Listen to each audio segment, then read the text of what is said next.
¿Para el dinero? Creo que yo un poco la presentación.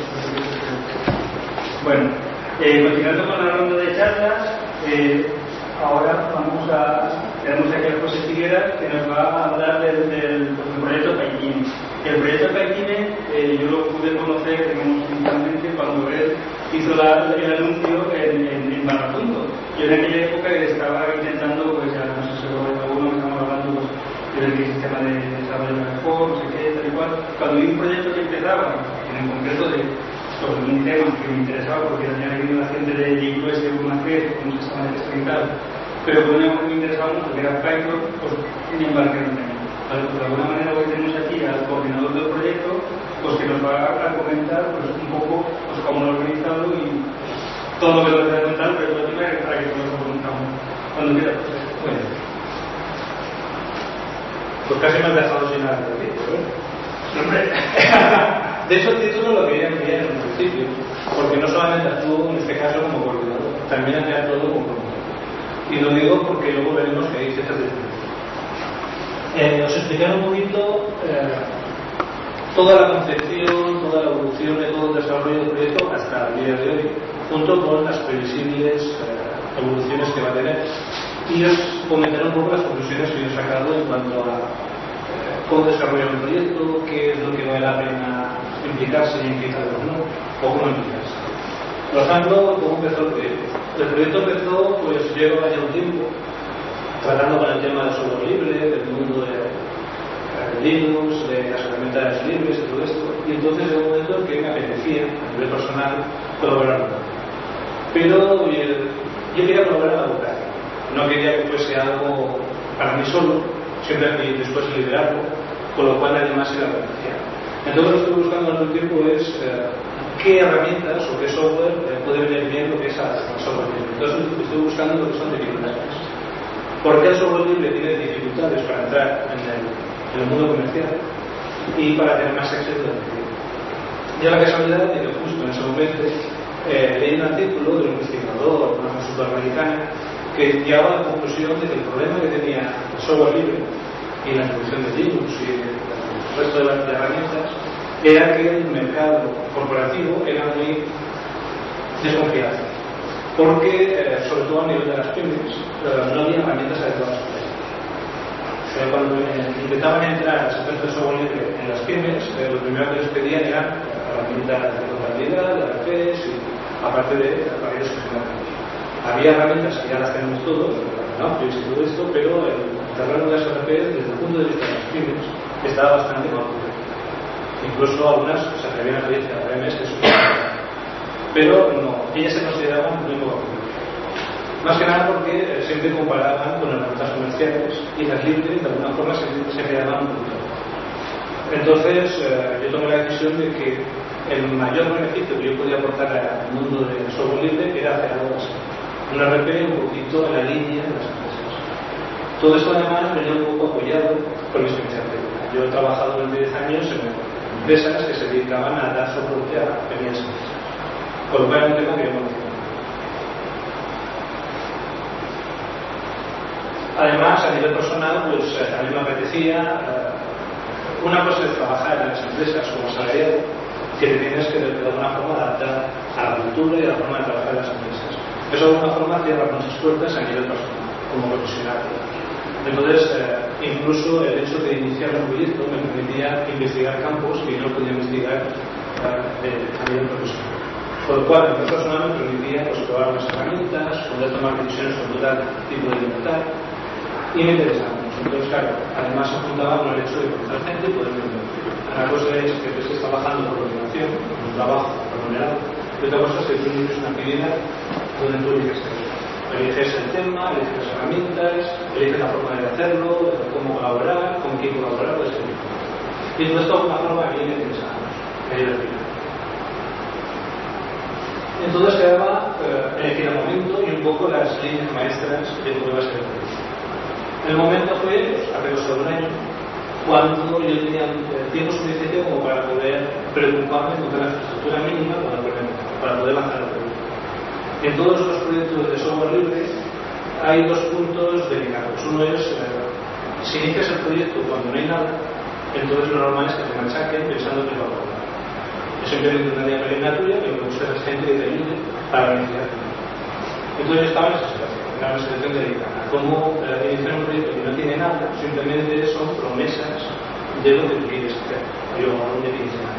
Pero claro, son promesas que tú las sueltas, pero nadie tiene por qué leer, porque al cabo tú eres bueno, nadie te conoce. En cambio, los proyectos ya más maduros, que sobre todo de empresas que han desarrollado un software y por una serie de motivos deciden librarlo, esas tienen más facilidad, porque claro, los potenciales usuarios desarrolladores ya ven algo material, ya ven que no estás hablando de ideas, sino estás hablando de herramientas. Entonces es más sencillo que el grupo de participantes sea muy bueno. Yo era consciente de todo esto, pero me interesaba, porque yo creía la idea, me interesaba hacerlo desde el principio. ¿Por qué? Porque una cosa es iniciar un proyecto tú solo y decir, bueno, lo inicio yo, lo desarrollo yo y ya lo lideraré. Pero claro, esto, si lo haces tú solo, primero tienes una visión muy reducida de las cosas, es tu visión nada más. No participas, no te retroalimentas de nadie más. Y por otro lado, lo normal es que por ejemplo de estas características una persona sola se puede tirar 10 años para que nada. Entonces decidí anunciarlo después. Simplemente darle la forma mínima, que era una especie de propuesta de lo que se quería hacer, por qué se quería hacer y qué beneficios se querían. Entonces yo recalcaba mucho qué beneficios podía tener un proyecto de este tipo a la comunidad. Entonces recalcaba pues, un poco lo que os comentaba antes. Los mismos intereses que yo tenía también veía que los podían tener los demás. Además, siendo el tipo de software del que se trataba, que no software comercial, al fin y al cabo, se puede aplicar o se puede comercializar. Es decir, podemos desarrollar un software totalmente libre. De hecho, el centro original de la SDF es totalmente libre. Y eso no quita que yo después, o cualquiera de los que han participado, que tengan confianza en poder mantener ese software, puedan comercializarlo. Venderlo a empresas o vender servicios de consultoría o no sé qué cosa. Entonces, esto eran ideas que quería que la gente de alguna forma facilise. Porque hay una serie de beneficios. Reconociendo que la gran mayoría de los proyectos acaban mal, en el sentido de que acaban abandonándose.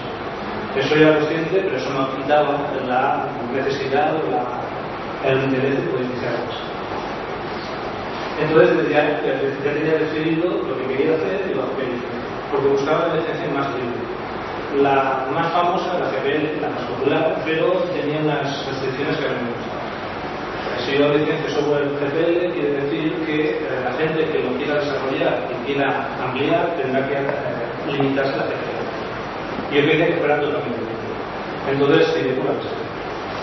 Luego veremos que puede cambiar. Tengo que cambiar.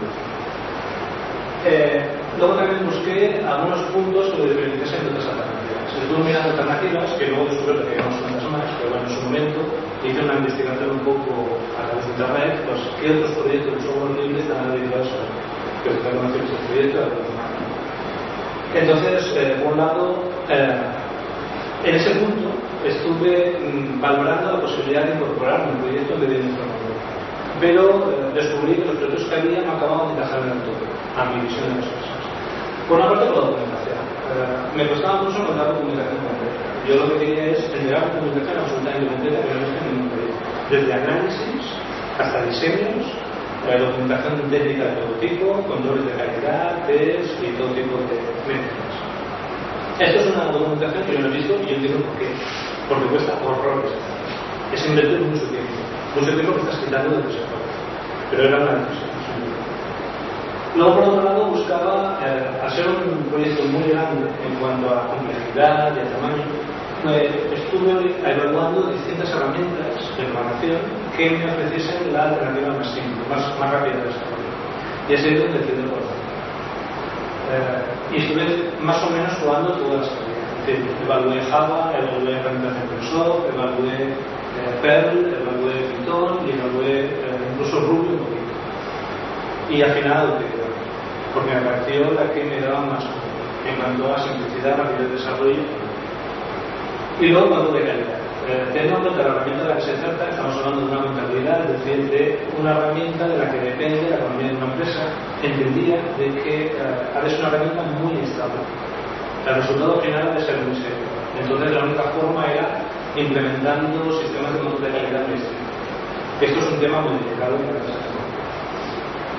Y luego un poco decidir cómo gestionar el proyecto. Ahí pues, una serie de decisiones que tuve que tomar en un principio, porque claro, como promotor tienes que tomar muchas decisiones iniciales. Pero teniendo en cuenta que si estás trabajando en un proyecto comunitario, has de aceptar un poco de equilibrio. Es decir, toma decisiones iniciales sabiendo que tienes que permitir luego los demás. Que esas decisiones iniciales las puedes cambiar. Simplemente porque a lo mejor viene alguien con otra idea que resulta mejor o encaja mejor en el punto. Decisiones del tipo qué metodología utilizar, desde el típico waterfall hasta los más populares en aquel momento en XP, Scrum, Al final empecé con una especie de XP waterfall interpretado por la necesidad de documentar. El hecho de desarrollar una metodología ágil entraba en conflicto con la documentación, con la simplicidad del desarrollo de esto. Porque si cogía una metodología ágil implicaba poca documentación, pero si cogía una metodología waterfall o más clásica, es decir, con análisis de requerimientos, con invirtiendo 60% del tiempo y todo esto, que implicaba pasar una enormidad de tiempo sin poder enseñar. Por lo cual tenía la trampa de creer que la gente todo eso lo va a comprobar. Entonces decidí adoptar una posición intermedia, es decir, documentar los análisis más o menos detallados, pero intentando implicar el menor tiempo posible. Entonces era una mezcla rara entre XP y Word. Luego diseño, pues lo que me interesaba era una aplicación tan grande, ha de ser modular, ha de ser componentizada y ha de ser además distribuida, porque el mercado que va, al final es un mercado corporativo y es muy polifacético. Vale, está muy enfocado a pymes con temas de infraestructuras. Yo no pretendo ir a un mercado, una empresa de 10.000 trabajadores o una herramienta así, porque ellos tienen unos sistemas y unos controles y unas exigencias que no se pueden cumplir. Entonces ya tenía muy claro que iba a ir a pymes, por lo cual necesitaba una serie de cosas pero muy enfocadas a ellas. Eso implicaba de alguna forma soportar una arquitectura distribuida, porque si bien es cierto que hay microempresas que son candidatas que pueden utilizar una herramienta así, un solo DC, un usuario, también es cierto que muchas empresas trabajan en modo distribuido, tienen que salir normalmente, y entonces esto se tiene que encontrar. Porque si van las pymes, tienen que ir de alguna forma a cajar en todas las pymes. El desarrollo ha sobrado un poquito, el control de calidad estoy investigando. Si bien es cierto que Java está mucho mejor surtido que Python en cuanto a herramientas de control de calidad, Python también tiene las suyas, un poco más rupestres, que implican un poco más de tiempo tal vez, pero eran suficientes.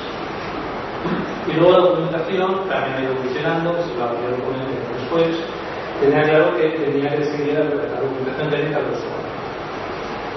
Problemas de distribución y mantenimiento. El caso es que, teniendo en cuenta todas las partes en las que se componía el proyecto, yo cuando lancé la propuesta pública, de alguna forma fui solicitando perfiles para cada tipo de actividad.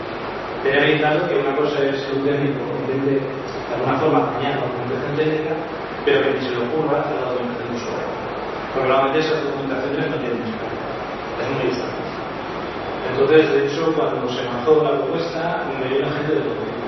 Desde asesores de empresas que querían participar asesorando un poquito en la parte funcional de la aplicación, desde arquitectos de sistemas, desde algún programador, que de hecho no salen muchos, eso está aquí, normalmente son los programadores de más importantes. Los programadores salen muchos.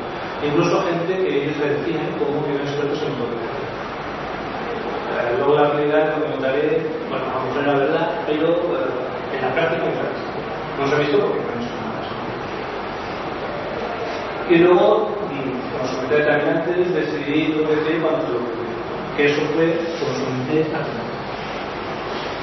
para hacerla pública, tenía claro que necesitaba unas estructuras mínimas para que la gente no me tachara de que no era más que poco guardia o que era un vampiro o que ya simplemente por el sangre de la gente. Entonces lo que hice es una infraestructura mínima, que era abrir un proyecto en SourceForge, abrir un wiki para hacer la documentación técnica, abrir un sitio público, web y otro de desarrollo. ¿Por qué diferenciando todas? Bueno, la idea original era que el sitio web público estuviese enfocado muy bien en nuestro proyecto. Le diese un poco informe de cómo evolucionaba el proyecto, pero a nivel muy genérico, y es ahí donde de alguna forma contratar a nivel de usuario, desde el usuario. En cambio, el sitio web de desarrollo estaba pensado para, de alguna forma, coordinar el trabajo de los técnicos y documentar ahí un poco la participación. Entonces desarrollé una propuesta inicial con una arquitectura de diseño y de alguna forma las directrices más genéricas. Un poco definiendo el marco en el que iban a trabajar los que quisieran participar en el proyecto. Y en este público, estos tres sitios web que puedes ver aquí. Como al tratarse de un proyecto muy basado en una herramienta como la Python, lógicamente lo hice público en los sitios principales de Python, como son Python España o la lista de Intel, que se dedica a Python en particular, y luego en Barrapunto.com. Como veis abajo, en Barrapunto, pues tuve, como supongo que algunos ya habéis sufrido, la primera respuesta que recibí es la de un tío que fue a flamear al este. Lo primero que me dijo que si daba por cual, ya no esperaba, que si no era lo único que quería era golpear a la gente y que de todas maneras, si era cierto lo que yo decía, lo único que iba a hacer era esperar a que yo acabara y mutearme todo. Que me parece muy bien, que decir, a ver, yo entiendo que si un proyecto se libera con una licencia libre, lo que hay, que no eres tonto, ya sabes lo que hay. Ya sabes que la gente lo puede utilizar como quiere, si no, no va a ser licencia libre. El caso es que yo evidentemente para no empezar a nadar, pues simplemente no le hice eso. Ya mi noto ya le pero esto es bastante habitual, un poco como lo que hemos comentado antes. Yo he visto unos cuantos inicios de proyectos y todos siempre repiten. Y el transporte de la papi de ayer, luego de la agua también. Sí, es que es seguro. No sé por qué, hay gente que me pone o gente que está dedicada a eso. En cambio, sí que había algún comentario de alguna gente que no lo sabía. Hubo gente que dijo, yo no quiero participar, no puedo, no me interesa o no me gusta simplemente, pero sí que puedes mirar esto, no sé qué. Sí que recibí algún digamos, pero en general, sí que es verdad, a lo mejor la mitad de los mensajes fueron muy académicos. Y entonces, a partir de ahí, ya que se hizo público, empezaron las primeras reacciones, que empezaron a recibirse las primeras peticiones de colaboración, es cuando de alguna forma viene la necesidad de asignar roles y establecer una relación. ¿Por qué los roles? Como os comentaba antes, estaba bien claro que había distintas áreas de entonces había distintos perfiles ejecutivos, por lo cual los roles me tenían para decir, bueno, pues tú, si quieres participar, pues puedes participar pues, para hacer la documentación del usuario. Que el usuario es un redactor, que tenga que ir al redactor profesional y que tenga que participar. Y luego establecer un poco las normas de conducta porque teniendo en cuenta un proyecto comunitario que implica tomar decisiones comunitarias, un poco había que definir cómo. Porque al principio era todo un poco desorganizado, es decir, también pagas un poco de voluntad. Te vienen propuestas por todos lados, a ti pruebas que te parecen bien, pero luego te das cuenta de que estás aprobando soy seguramente tú. Y eso en principio no suena muy raro. Entonces es cuando decidí un poquito cómo hacer las cosas. En este caso, en principio en particular, lo que de alguna forma acordamos era cuando se recibía una propuesta y no se recibía ninguna contestación contraria, se daba por algo directamente. Si se recibía alguna respuesta contraria, entonces se daba una semana para hacer un poco de listón, digamos. Y luego, si no se llegaba a una conclusión así un poco a la ligera, entonces si había que tomar una decisión formal, entonces se establecía una votación por el utilizamos para ello la lista. Y hasta ahora, es decir, hasta ahora en su momento se tomaron bastantes decisiones con este sistema y parece que la gente está contenta. Es decir, a lo mejor hay otros sistemas que funcionan mucho mejor, pero a nosotros esta la utilizamos en funcionamiento.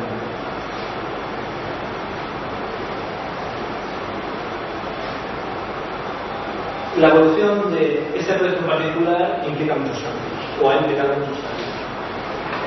Cambios de perspectiva, cambios un poco de planteamiento, utilizaciones y abusos. Por ejemplo, mucho interés no tiene mucha participación en el sentido de que sí que es verdad que hay mucha gente que sigue la lista, pero también es verdad que lo que es desarrollando son otras personas, por lo cual la participación es una. También ha habido distintas empresas. Desde que se inició el proyecto hasta diciembre, hasta final de año, había mucha participación en la lista. Mucha gente le gustó la idea y quiso participar, dando ideas, haciendo un poco de diferentes cosas. Y yo el miedo que tenía, y esto incluso lo ponía en la documentación inicial, cuando hice la propuesta, era que cuando hablas mucho y ves poco, acabas hablando. Acabas enfriándote y dejándolo todo. Entonces yo me estaba dando cuenta de que estaba pasando el tiempo y no estábamos haciendo nada más. Que eran tiempos que se estaban empleando bien, porque eran decisiones necesarias, pero tarde o temprano se van a enfriar. Y lo que me sorprendió es cómo se enfrió. Porque fue acabar el diciembre, empezar en enero y abandonar. Desapareció todo. Y eso no lo esperaba. Es decir, yo me esperaba que fuera un poquito más gradual. Si la gente no ve algo físico, pues se acaba aburriendo poco a poco. Pero empezaría poco a poco. Después de diciembre a enero, desapareció todo. Y de alguna forma, pues quedarse los hoteles participando un poco. Y además un poco. Bueno. Eso implicaba que el hecho de ser un promotor, bueno, en este caso como coordinador del proyecto, me estaba dando cuenta que si no pones tiempo y esfuerzo para ir tirando el carro, la gente lo va a abandonar. Totalmente. Entonces, lo que quería comentaros aquí es que el hecho de ser un coordinador del proyecto implica tener mucho peso, mucha paciencia, ser muy perseverante, porque si no la gente se deja de tener que de bastante es que no había nada, como por encima que no había que tener el tema de la meritocracia, las decisiones en este tipo de proyectos no son una democracia real, en realidad son más una meritocracia, en el sentido de que al fin y al cabo los que toman las decisiones son los que participan. No por nada, no porque los demás no tengan derecho a hacerlo, sino porque como no participan, no votan. Simplemente. Entonces acaba siendo una meritocracia. Solamente los que se indican son los que acaban de votar. Luego me encontré a nivel de desarrollo del proyecto que algunas limitaciones o algunos errores iniciales. Por ejemplo, el wiki que yo utilizaba, que es no me estaba dando el juego que yo necesitaba. El wiki lo había creado inicialmente como una herramienta para, de alguna forma, coordinar documentación de todo. Yo doy una idea, pues doy las filas, otro de la mejora, otro de la corrección. Pero en este caso, por ejemplo, la herramienta que yo cogí no le daba las capacidades que necesitaba de clasificar la documentación, de categorizar el texto. Entonces cambiando, es mucho más potente, es un CMS, no era un grupo. Con lo cual la documentación técnica, que es cuando estoy utilizando esto, sería mucho más categorizada, es mucho más fácil de encontrar. Porque me encontraba con el problema de que si intentas encajar documentación jerárquica con una herramienta plana, la gente se ve. No acaba siendo nada más. En cambio, esto me permitía que la gente encontrase mucho más fácilmente la documentación, pudiese seguir la mejor. Luego CDS también me encontré esos problemas. De hecho, con support tuve bastantes problemas con la lista de correo, con la CDS, con una serie de cosas. Y encima también, para mí, es una cuestión, es una opinión personal, es una herramienta muy engorrosa para muchas cosas. Vale que es una herramienta web, tiene mucha funcionalidad, pero cualquier cosita que quieras hacer es lenta, pesada, dolorosa, complicada. Entonces, poco a poco, he ido dejando su versión solamente como repositorio de los hechos finales, de los paquetes finales. En este caso, cambié de ser por su verso de gestión en un servidor que tengo en casa. Y luego cambié gran parte de la gestión del proyecto por una herramienta que se llama Track, no sé si la conocéis. Es una herramienta que integra, adopta la forma de una aplicación web, integra lo que es un wiki sencillito, pero básico, suficiente para conseguir utilizar, que es simplemente documentar un poquito las líneas generales del proyecto, y una visión web de lo que son los repositorios web, junto con un sistema de control. Entonces está muy enfocado a que gestionemos los proyectos desde una sola herramienta. De hecho, además han hecho una cosa muy ingeniosa, que es a través de los tags, que te permite diferenciar qué es una incidencia, qué es una versión, un subversión, o qué es un documento útil, te permiten hacer los tres. En principio, diciendo, si ha resuelto la incidencia a través de un check-in subversión, yo cuando hago check-in, automáticamente la incidencia se me da por mañana. Tiene una serie de porque está muy enfocada a proyectos. Entonces me gusta bastante. Y luego, durante la fase inicial del proyecto, es cuando tomamos, o intenté yo, que tomásemos las decisiones más importantes para poder iniciar. De alguna forma empecé a restringir un poquito las conversaciones para decidir cosas tan básicas como que es qué nivel de gráfico tenemos. Una vez que estaban hechas las directrices básicas, lo que era la arquitectura de la aplicación, luego queda ver definir qué herramientas utilizar, las herramientas comunes o básicas. Porque una cosa es definir un índice que cada uno utiliza de la gana, pero todos los distintos utilizan algo de la gana. En este caso se hizo un estudio, sabiendo que estábamos trabajando con Python, el estudio que se hizo es Python de herramientas dispone y estas herramientas solo podemos descartar sin hacer ningún tipo de evaluación, porque tenemos informes que nos dicen que no es para nada, o lo que sea, y de las que quedan como candidatas, hacer un prototipo. Entonces hicimos un prototipo de cada una de las herramientas que se consideraban válidas. Una que yo tenía mucha esperanza era hacer el interfaz de usuario vía Joule, porque es una mezcla rara entre trabajar con un navegador de cero, pero con un interfaz de usuario bastante bueno. Pero me encontré problemas de rendimiento. Aparte que es un proyecto que no acaba de estar muy bien apoyado, supongo que el número de desarrolladores está un poco indefinido. El problema era rendimiento. Una de las cosas que hice era cargar un link dentro de un formulario Joule con 30 registros y se metía a matar. Que vale que no es muy habitual, lo habitual es que trabajes con links pequeños, que imagines, pero yo quería darle caña para ver qué limitaciones necesitaba. Entonces al final vimos que la que daba mejor rendimiento era una aplicación propietaria, una librería propietaria, con una licencia especial, en este caso de librería de porque las pruebas, al fin y al cabo, lo que interesa es que los usuarios estén cómodos. Si no, tampoco te lo van a utilizar, por lo cual no les interesa desarrollar algo que nadie lo va a utilizar. Entonces, la decisión principal era buscar las alternativas, primero desde el punto de vista del usuario, después desde el negocio. Para eso se elaboraron los resultados estudios que iban con ese producto. Y es cuando empezamos un poquito a diseñar, a perfilar un poquito la aplicación, pero desde el punto de vista técnico. Todo esto se hacía a la vez, es decir, se hacía el análisis, el diseño, los prototipos iniciales, las decisiones iniciales, todo esto se hacía un poco de retrocopiado. La labor del coordinador en este caso es intentar que las cosas no se desmadren, intentar atacar un poco la libertad de expresión y que se puedan tomar decisiones de los. Eso nos lleva un poco a la situación actual. Después de un año de desarrollo, de análisis de diseño de desarrollo, lo que se ha conseguido hacer hasta ahora es simplemente tener un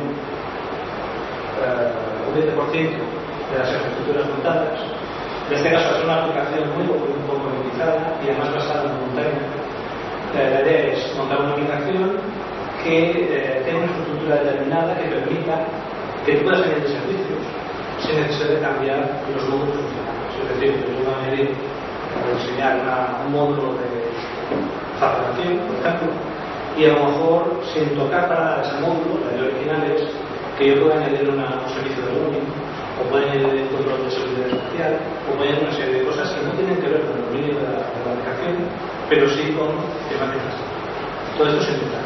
La idea era, si va a ser un proyecto colaborativo, necesitamos dividir de alguna forma el desarrollo para que cada uno pueda trabajar sin internet. Es decir, yo trabajo que yo debo trabajar y que tú trabajes en vez de trabajar y que las dos cosas se unan solas, sin tener que hacer nada. Por eso veréis que ya nos está antes un poco la parte de análisis está muy enfocada a la comunicación, a servicios en una arquitectura de esos servicios. El caso, el hecho es que hasta ahora les han montado solamente son un 20% de las infraestructuras y quedan unos cuantos subsistemas que montar, como veis son unos cuantos, pero todos esos subsistemas se pueden montar en principio sin tener que hacer para nada, como os comentaba, el dominio de la aplicación.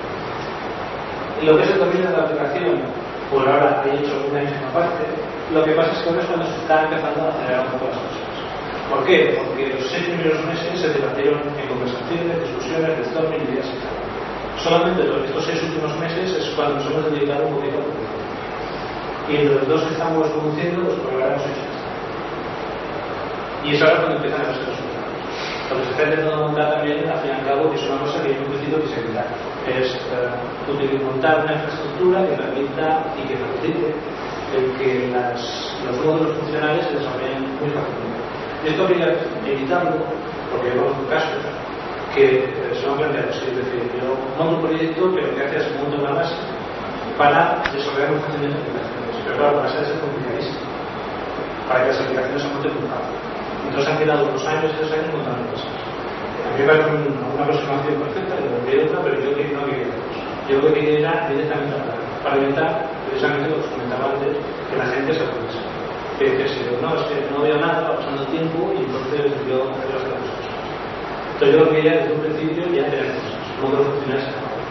El caso es que por una cosa y otra, al final no ha sido así, a pesar de todos mis esfuerzos de ir tirando sin deseo. Lo que me he encontrado es que parecía ser que algunos desarrolladores no querían participar en tanto no tuviesen una base mínima. Yo esto me dolí y entonces empecé a desarrollar varios métodos. Esto que tenemos montado aquí. ¿Qué problema hay? Que mientras yo no tenga esa estructura montada, estos desarrolladores no van a hacer nada. De hecho, la otra persona que está colaborando lo ha hecho a partir de que ha tenido una estructura. Pero bueno, son cosas que pasan.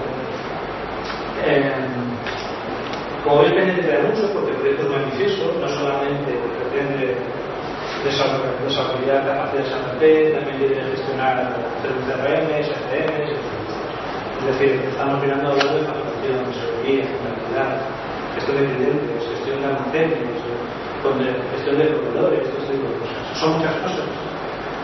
Por eso en un principio lo que era que de alguna forma establecer comunistas de desarrollo, es decir, bloques de gente o grupos de trabajo que se dedicasen a desarrollar la vida. Pero el problema es que todos deberían de alguna forma basarse en el desarrollo. Y eso no está mucho, no habría nada. El caso es que por ahora esto es lo que he hecho más. Después de 6 meses de trabajo, la infraestructura es pequeña y funciona. Ya sabéis cosas por eso, pero son muchas.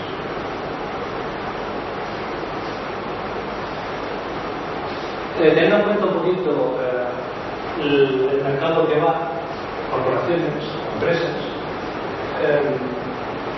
y la dificultad que me estoy encontrando, dificultad en cuanto a comunicar ideas siempre es muy complicado, y cuando estás hablando de ideas complejas, sobre todo con las estructuras que se están montando, es más complicado. Entonces, por una parte, que pretendo mejorar la comunicación a través de una serie de herramientas, como estos aquí, los que conocéis. Quiero aportar al usuario más que nada para facilitar un poquito más, si puede ser, o se duda en esta fase de proyectos, en la participación de posibles usuarios. Esto se puede hacer también un poquito invitando a una empresa, a un candidato o a alguien. Ya meter un poquito más en lo que es el territorio profesional para ver si ellos pueden de alguna forma aportar algo. Hasta ahora yo me he estado basando un poco en la parte profesional de las ITs, pero también quiero enfocar un poquito la parte profesional que nos interesa y que de gestión de empresas. A través de una ya hace un artículo que decía que se preguntaba por qué la gran mayoría de los proyectos de software libre no acaban triunfando, y el articulista decía que el problema final era que se promocionaba o no se promocionaba. Decía, ¿cómo puede ser, o cómo pretendes tú, que has utilizado un proyecto, que la gente te eche una mano si tú no haces saber que ese proyecto existe? O cómo pretendes que la gente participe si tú no se incentivas diciéndole lo que va a hacer. Entonces, según él, un gran problema en los proyectos de software libre es la falta de promoción. Él hablaba de que el típico herramienta de prensa, ciertos medios, no tiene que ser televisión, sí puede ser en foros populares o foros sectoriales o cosas así. Ahora no de prensa cuando tengas una versión un poquito funcional o cuando tengas una novedad especial o cosas así. La otra parte que quiero mejorar es un poco el producto de calidad. Hasta ahora el producto de calidad se está basando desde el punto de vista de usuarios, de unitarios, que está muy enfocado en desarrollo.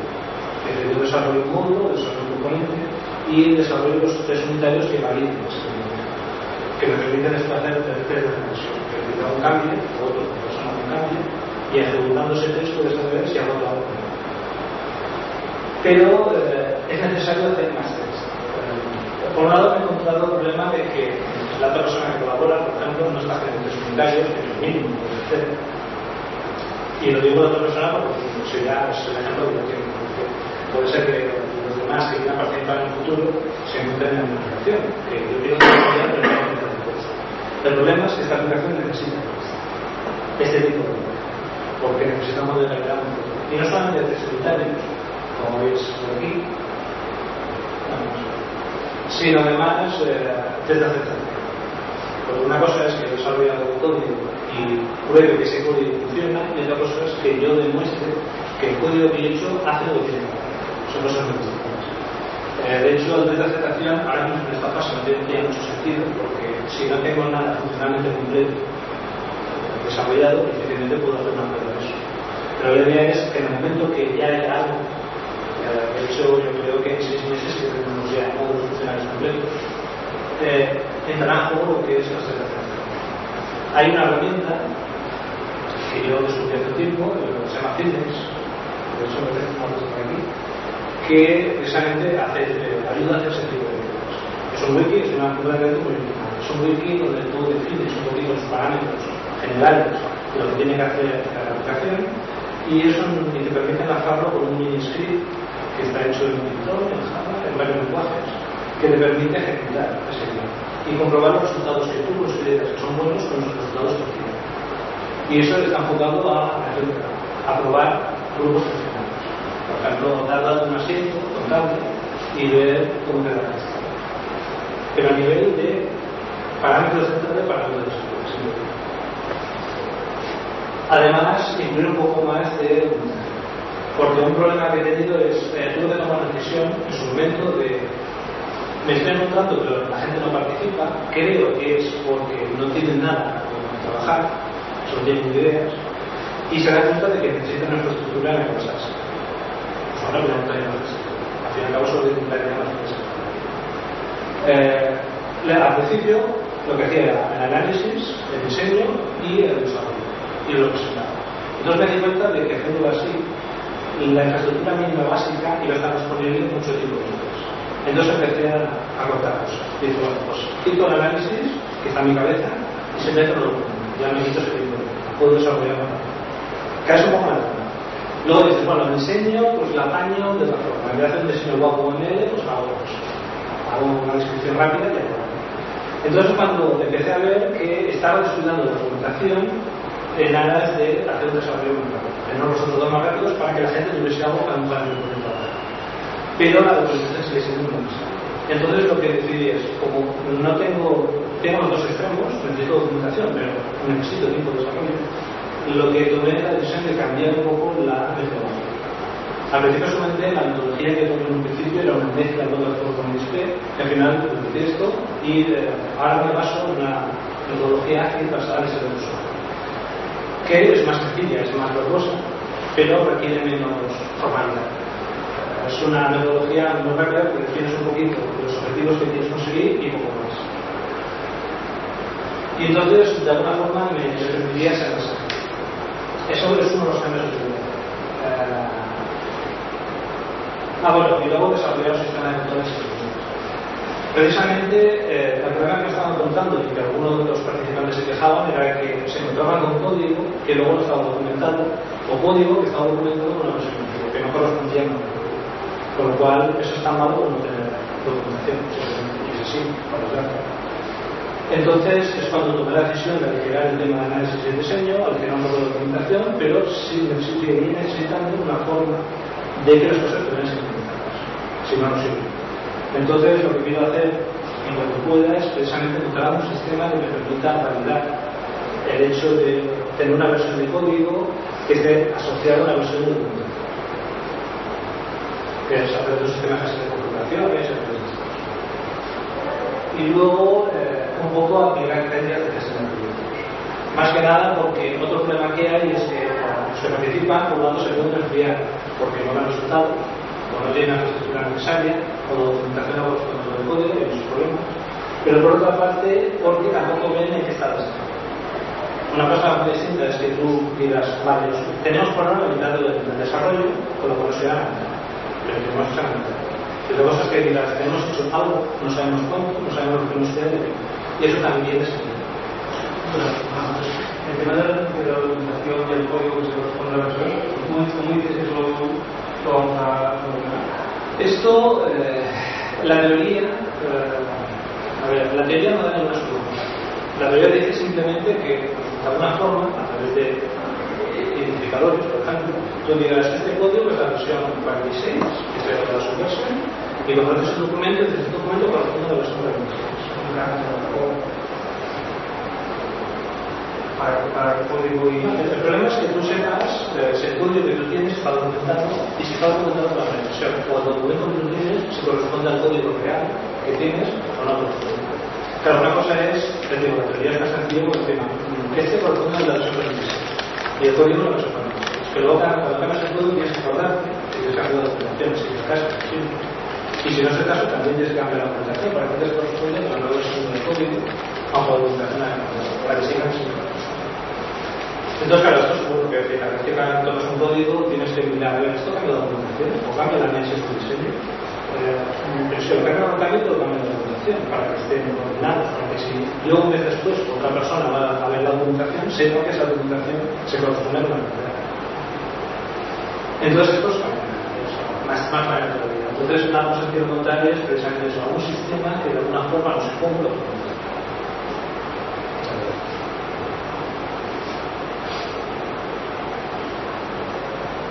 Vale. Esto ya es un poco más, seguimos en la línea de la calidad. Una cosa es, una forma de poder saber si las cosas van como tienen que ir en cuanto a calidad es estableciendo métricas como resultados de los unitarios, de dispersión de código, para ver medidas de todo en el sentido de a ver cuántos componentes tenemos y cuántos modos funcionales hay, para ver si se tiene algún tipo de proporción o desproporción.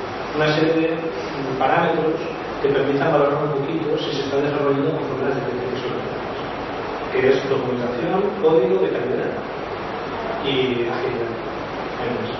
Entonces, un poco de seguir desarrollando un poco esa línea, porque el problema que tengo es si somos dos, no estamos haciendo las cosas bien, si hay más gente después, lo que sea, seremos complicado. Entonces es buscar herramientas o sistemas que me lo permitan informar. Y luego el tema de conclusiones. Después de un año, como promotor de un proyecto o de una iniciativa, os puedo comentar un poco os puedo resumir lo que os he comentado. Es un terreno muy complicado, es decir, implica pues, armarte de valor, lanzar en el proyecto y saber que te van a sacar por todo. Es así. Aparte que pones muchas ilusiones, sobre todo cuando es un proyecto que tú lo has hecho en serio. Y ves que en un principio que la gente o te ataca o que no tiene las respuestas de los problemas. Que eso va a pasar a todos. Y luego además, como coordinador o también como promotor, puedes ver que el proyecto no está yendo a la velocidad que tú quieres, o no está consiguiendo los objetivos que tú esperabas, o no está teniendo la velocidad que tú querías. Como coordinador, pues simplemente comentaros que es un tema muy complicado, implica mucho tiempo, implica mucho esfuerzo, implica mucha complejidad. Las cosas se te ponen en cualquier momento, o bien porque la gente participa demasiado sin ningún tipo de control, o porque no participa. Hay muchos parámetros que hacen que sea muy complicado coordinar un proyecto. Además, cada uno tiene su opinión de las cosas y encima tienes que aceptarlas. Si has iniciado un proyecto comunitario, pues porque aceptas trabajar comunitario. Y te encuentras situaciones un poco complicadas, que a veces tienes que contar y decir, no, a ver, lo siento, pero no está gustando. Y lo sientes mal porque no es lo que quieres hacer. Lo que quieres es que la gente esté de acuerdo, no con tus opiniones, sino con las opiniones que se den normalmente funcionan o que la gente está de acuerdo al final, o lo que sea. Y hay situaciones complicadas. Como técnico, es una bajada. Digamos, iniciar un proyecto donde tú tomas las decisiones iniciales al menos, donde tú de alguna forma como coordinador tienes un peso importante en el proyecto y lo sabes, vas viendo que tú tomas decisiones que son propuestas, no pretendes que sean decisiones, pero son propuestas, y ves que la gente las acata, y a veces te vuelve simplemente porque eres el coordinador, no por una cosa. Con lo cual te da mucho poder, incluso trabajando en una meritocracia o una pseudo-democracia. En el caso de la meritocracia, mucho, ahí no hay color. Claro, pero estos proyectos es lo que es. Quiero decir, al fin y al cabo toman las decisiones de los que participan, los que generan méritos para estar ahí. Pero lo bueno que tienes es eso, es decir, es todas a todo. Y pruebas muchas cosas que en un entorno empresarial no puedes trabajando para otro. Luego, como miembro de la comunidad, pues hay un matrimonio, es un balance un poco complicado. Porque por una parte te alegras de participar en la comunidad, porque es lo que querías, puedes aportar algo, porque al fin y al cabo recibir mucho. Pero por otro lado ves que la comunidad tiene también sus zonas buenas. Pero es gente que no lo debería hacer o que incluso va en contra de lo que tú pensabas que debería ser los demás de la. Como persona, bueno, en realidad no afecta mucho, excepto tu tiempo. Claro, depende de cómo te plantees un poco. En coordinar un proyecto de este tipo, el tiempo te puedes acabar invirtiendo demasiado, quitando cosas tuyas por avanzar un poquito más en el tiempo. Si te llevas control, al final tú decides, nadie dice nada. Pero es un tema que hay que pensar. Como posible beneficiario, yo sigo pensando un año después, y os comento, pues sin haber conseguido los objetivos que quería en ninguno de los aspectos que yo tenía en ese mundo inicial, sigo pensando que el proyecto en sí, igual que otros como puesto, son proyectos muy buenos, tanto para mí, personalmente, como para cualquier otro que se quiera hacer. Y sigo pensando que las empresas, si les das una buena herramienta, no tienen ningún problema en coger tu opción en vez de otras herramientas. El problema es que, desde su punto de vista, hasta ahora mismo, consideran que las ofertas libres no tienen el mismo valor que las ofertas comerciales. Se ve desde su punto de vista. Y bueno, si tenéis alguna pregunta. A lo mejor después de todo un año, ¿no? Más o menos estar ahora, desde que empezaste con Paiquín y todo eso, y no sé toda la trayectoria, toda la historia que has resumido todo el año, todo eso, yo tengo todos los correos de toda la evolución, por ejemplo. Mi pregunta es, a lo mejor no sería un momento ahora bueno, cara a empezar, como si dijéramos, el año nuevo de desarrollo, empezar, porque tú dices antes, ¿no? Un poco de campaña de, no sé, otra vez de difusión, como estás haciendo ahora, para los que se quieren incorporar más gente a colaborar, de alguna manera. Sí, un poco la idea. Un poco es decir, ha pasado un año, bueno, un poco de reflexión, ahora para un poco de desarrollo y voy a invertirlo en replantear un poco las cosas. El objetivo sigue siendo los mismos, incluso la forma de trabajo sigue siendo igual. Lo único que a lo mejor, en vez de invertir todo el tiempo que tengo asignado a este proyecto para desarrollar sus estructuras, intentar preguntar, intentar animar a que la gente participe, en vez de hacerlo así, a lo mejor paro y digo, no, ahora, durante un mes, durante el tiempo que haga falta, no desarrollo, dejo el proyecto como está y simplemente me dedico a ver por qué no está yendo como yo quiero que vaya, o como creo que debería ir, y entonces buscar la solución. Si la solución es decir, no, es que veo que la gente no acaba de confiar en lo que hago, o no acaba de creer en lo que yo digo, o no acaba de enterarse. Simplemente un día recibe una noticia que es de algún pueblo o de algún sitio, pero al día siguiente te sorprende. Necesitas maxar él y todo eso. El problema es que está tan conflicto con un poco de tiempo. Yo no quiero obligar a nadie a participar. Al revés, yo lo suelto y el que me desea, ¿verdad? No tengo por qué perseguir. Aparte, a mí me sentiría un poco frustrado.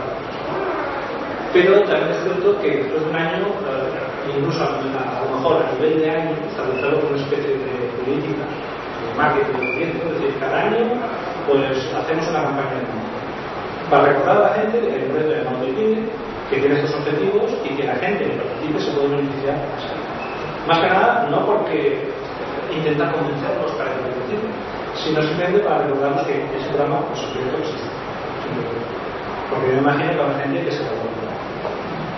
Y otra cosa, por ejemplo, ahora mismo, con la web, la verdad es que por un momento, oye, tenemos una web que es igual y vamos a invertir tiempo en la web principal, por ejemplo, la web por ejemplo, teniendo la base de desarrollo, digamos que es un plugin o conjunto que tiene un montón de documentación que, por lo menos a los técnicos, sí les podría interesar, digamos, ¿por qué no te planteas a lo mejor o nos planteamos la idea de poder, lo que es la parte de desarrollo de nuestro lugar como presentación del proyecto, ¿sabes?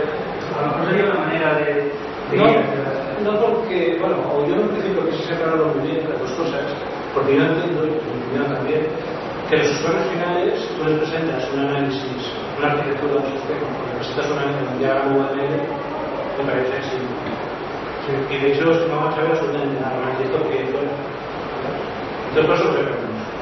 Mi idea original es que el web público es un web simplemente que diga con el lenguaje del usuario final cómo está la aplicación anuncia la disponibilidad del soporte de la capacitación.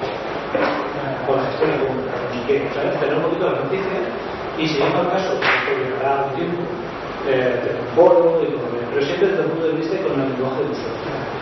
Por eso quise dejar. Digo, yo, supongo que con mi experiencia de estar trabajando todavía en empresas, estoy muy acostumbrado a tener que cambiar un poco las cosas. Has hablado siempre la parte que se escucha que es el nivel de desarrollo. Luego, a nivel de un futuro administrador, ¿qué va a llevar a tomar las decisiones de cómo va a poner eso? ¿Dónde va a guardar todo? ¿Se han tomado esas decisiones ya? Se han tomado algunas decisiones. Uno es, por ejemplo, la decisión del lenguaje de programación implica al administrador. ¿Qué quiere decir? El lenguaje de programación en este caso es muy del sistema operativo. La aplicación en principio la puede instalar, se juntan todas las piezas, tanto en Linux como en Windows, como en MacOS, como en Linux. Hay dos decisiones que también, pues la idea es intentar conseguir la mayor independencia posible. Otra cosa es, por ejemplo, que soporta desde el principio tres bases de datos, tres motores. Viendo al usuario final como al usuario, cuando trabaja en la idea, apañándoselas y tal, pues una base de datos con usuario, como ya será, en este caso son docentes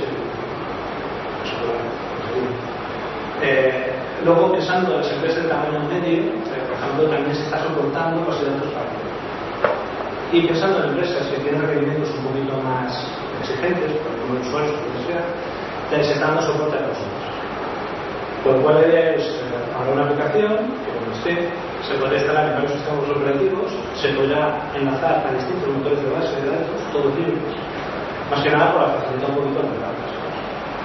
Y, por ejemplo, la distribución también se piensa montar un sistema que no lo tiene Python, no dispone de eso, un sistema que permita una instalación muy fácil para los administradores. O sea, la idea es también, desde el punto de vista de administración, intentar facilitar mucho las cosas.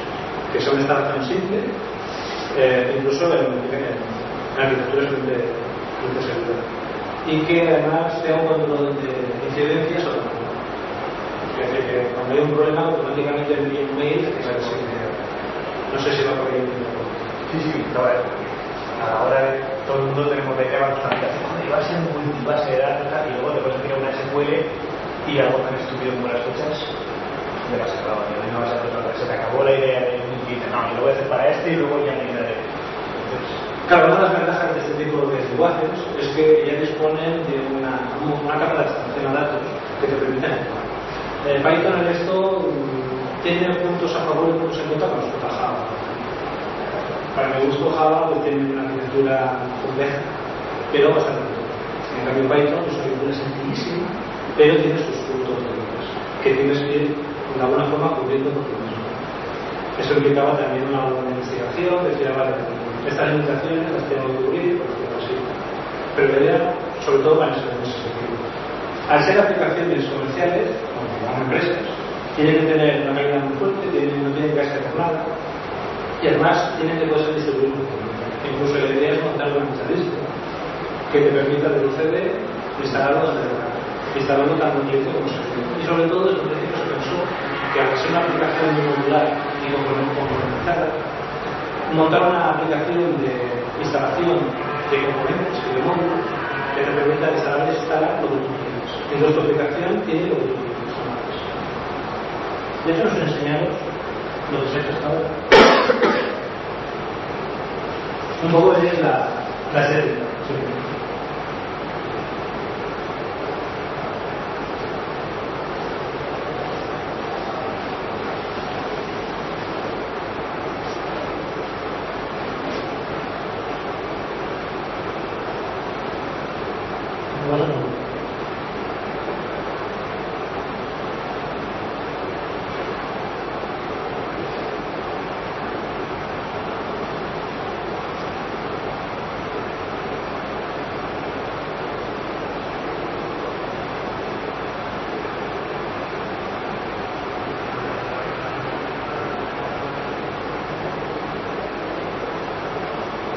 No sufre el efecto del mundo y empezará.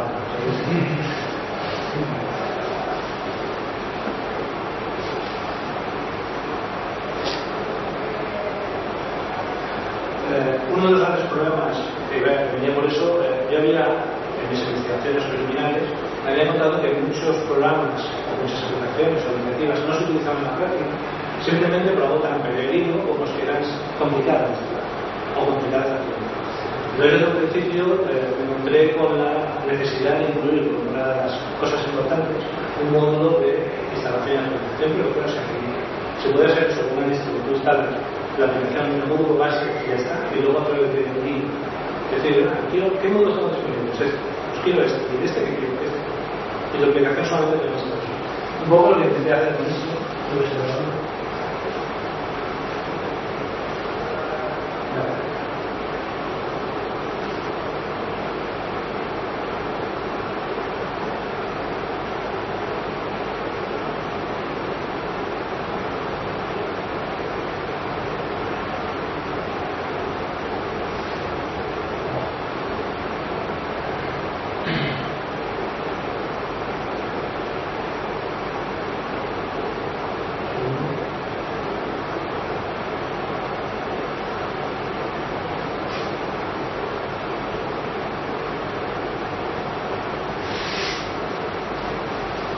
Esto que veis aquí, la idea es un poco la idea que comentaba. El menú y la barra de herramientas principales responden a los módulos principales que hay instalados. Esto quiere decir que la aplicación en principio está pensada, otra cosa es que se haga bien, o sea, o lo que sea, está pensada para que se responda a la configuración que tengas a los módulos que tengas instalados. Si ahora tuviera 5 módulos, aparecerían, ¿verdad? Si no. Porque la idea es, uno de los módulos que se quieren desarrollar, y se está pidiendo además, es el modelo de personalización. El modelo de personalización está pensado, aparte de adaptarse a los usos de todo el usuario, adaptarse al entorno de la aplicación. En este caso, esto sería una especie de versión 0.0 que se adapta al entorno de qué módulos se instalan. Esto viene a cuento de que la aplicación, como habéis visto, es muy ambiciosa, pretende cubrir muchas cosas, pero al mercado que va, al público objetivo que va, es mucho. Claro, no vamos a vender un CRM al de tienda de la esquina cuando él a lo mejor dice, no, yo esto lo que quiero es facturar y punto. Entonces la idea es que una cosa es que tú hayas desarrollado el monstruo y otra cosa es que el usuario quiera aprovechar solo el monstruo. Esto viene porque algunas cosas me han preguntado de que no querían una aplicación porque la guía es demasiado compleja, que yo solo quería una. Entonces pensamos en que una idea buena sería eso, que bueno, pues una aplicación que se adapta a lo que quiero. Yo tengo el todo, pero tú coges la parte que tienes.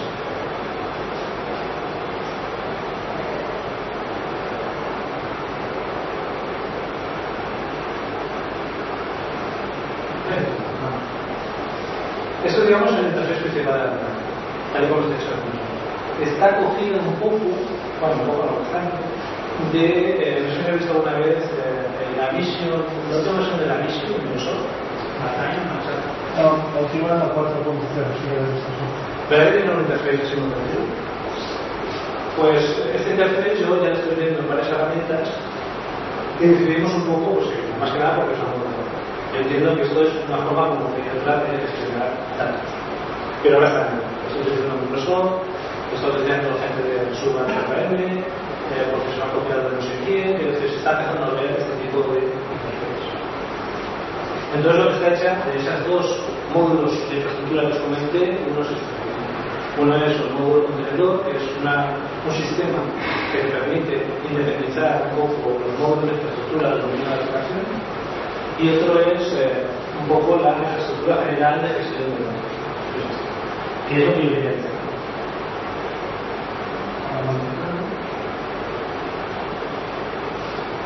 Vamos a transaccionar con esto. Es decir, hasta ahora los pocos módulos que he visto están implementados es para llegar a esto. Simplemente. Algo tan sencillo como gestionar listas de datos y gestionar mantenimientos de esto. Ahora yo, por ejemplo, estoy desarrollando infraestructura de mantenimientos de un tipo más de detalle, que son más complejos. Y intentando buscar soluciones a los problemas que tal vez incluso lleguen a matar esta organización.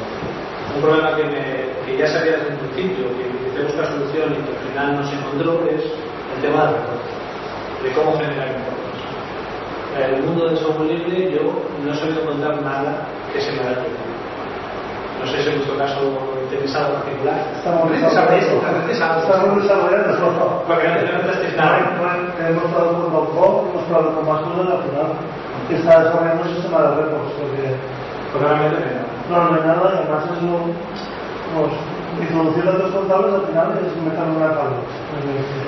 Pero si luego no puedes sacar reporting, si no puedes sacar análisis, y se está desarrollando una parte porque esto lo ha ido adelante y al final estamos tan completos en más retos. No, sí, me suena, he visto estos proyectos. Mire, para que veáis que realmente no hay nada y alguna de dos, o en su caso, te lo desarrollas tú mismo o te lo mandas. Estoy intentando probando esa organización que encuentras con varios temas como ese, cómo hacer las relaciones de las bases de datos. Y al final hemos tenido que crear, sencillamente crearnos sobre la marcha, y un proyecto genera otro subproyecto, que genera otras tareas, genera otro personal, y bueno, al final se hace inmenso. Mi coordinador empieza a dormir porque dice, se me está dispersando todo, pero es complicado. Pues esto es lo que hemos estado viendo. Para que veáis, falta de seguridad, porque no habéis visto identificación por un lado, falta el tema de reports, falta muchas cosas. Por ejemplo, ahora mismo no se está haciendo el seguimiento de actividad de cambio de datos, que es una herramienta básica para hacer un poco de control de calidad, y una serie de cosas. Pero bueno, aquí están. Quizás el aspecto de tiempo, que no sé si es de acuerdo o no. Por eso, también tiene que ser la categoría. Mira, porque ya te digo, yo tengo como un ejemplo de compilar, pues este es el aspecto de tiempo. Bueno, he visto que te dice de eso. Como herramientas, yo en particular,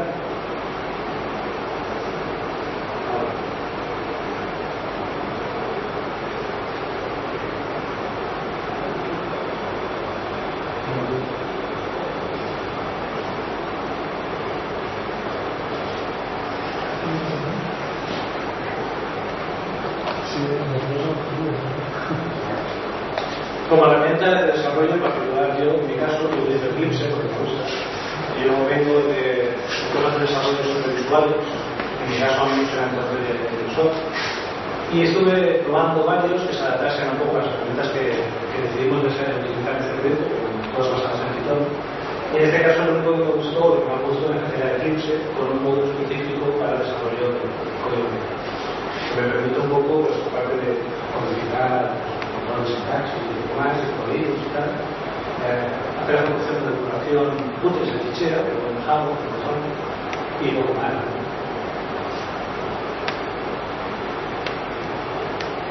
¿Alguna pregunta más? ¿Has buscado o te interesa buscar apoyos institucionales o comunidades de empresariales o grupos que luego pudieran estar interesados en usuarios finales en esto para comer? Es que me suena que para conseguir un tipo de solución o de ayuda has de tener una situación, ¿cómo se dice? Una situación legal, has de ser una entidad legal. Eso implicaría montar una asociación, una fundación, una cosa así. Y eran ciudadanos y nos íbamos, al menos en principio, una comunidad. Quiero decir, es posible que los haya, pero creo yo, y eso también, no sé, yo sé que vosotros tenéis una y tú esa es una solución. pero que, no sé, por eso te pregunto, ¿qué te sonará? Y para poder conseguir algún tipo de cuando se hace la asociación y es la filosofía de después se hizo más que nada no por el tema de los apoyos, sino porque uno de los problemas que nos horrible es que la gente no ve nada detrás. En una empresa es difícil confiar en un proyecto si detrás no hay nada. Pues cómo montar una asociación precisamente para eso. Si algún día hay algún apoyo, bienvenido sea, pero la idea era que hubiera algo detrás. Un respaldo, una sociedad, filosofía, algo que le da más fuerza al proyecto, y esas fuerzas también luego se notan en el tema de los programadores y demás, porque hay algo, no es algo nuevo, hay una sociedad, hay un instituto, y una normativa. Sí, es una entidad de cara al posible usuario. Pero yo también entiendo eso, que para poder ser un tipo de solución necesitas tener seguridad. Entonces yo al menos en mi sitio piensa que esto, claro, no estás un año, era yo solo, no sabía cómo responder a la gente. Entonces, a lo mejor dentro de un año vemos que hemos crecido mucho, que mucha gente empieza a ser un vídeo y a lo mejor sigue interesando en algo un poco más. Pero